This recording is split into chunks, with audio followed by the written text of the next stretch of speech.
Mr. Gravitz. Thank you, Council President Rice and members of the County Council. I'm Michael Gravitz, and I live in Chevy Chase. I've lived in this county for 33 years, and though I chair the Conservation Committee of Audubon Naturalist Society and Maryland Clean Water Action Vote Environment Committee, I appear this evening as a citizen. My job tonight is to speak for the voiceless, for that is what the trees, fields, streams, beavers, and bugs of 10 Mile Creek watershed are. They cannot speak to you. They cannot ask you to save them from flooding and mud and nutrients and toxics that will flow off the parking lots. In the last 40 years of environmental progress since Earth Day, haven't we learned that these voiceless things count?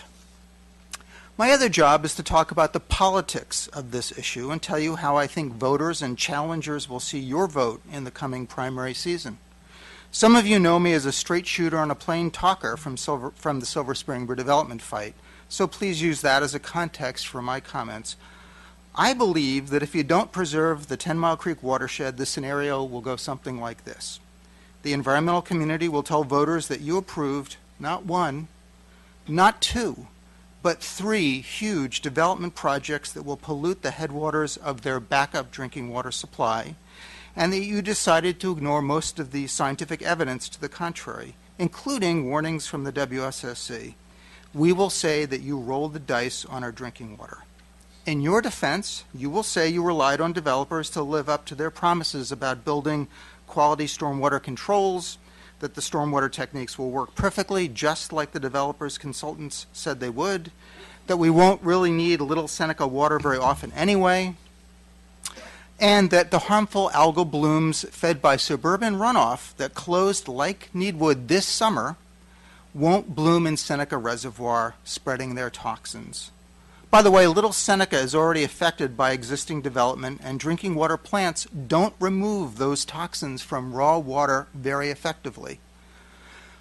I personally wouldn't want to take any single one of these bets, let alone the whole group. On the other hand, there are almost 20 groups in our coalition, including the Sierra Club, Clean Water Action, Audubon Naturalist Society, who are very credible sources of information about water pollution and drinking water for the 30 to 40,000 households that are our members in this county.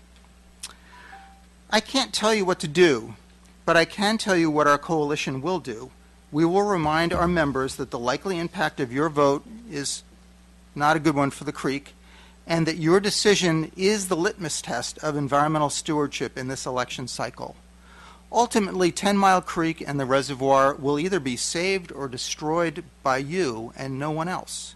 You alone are accountable.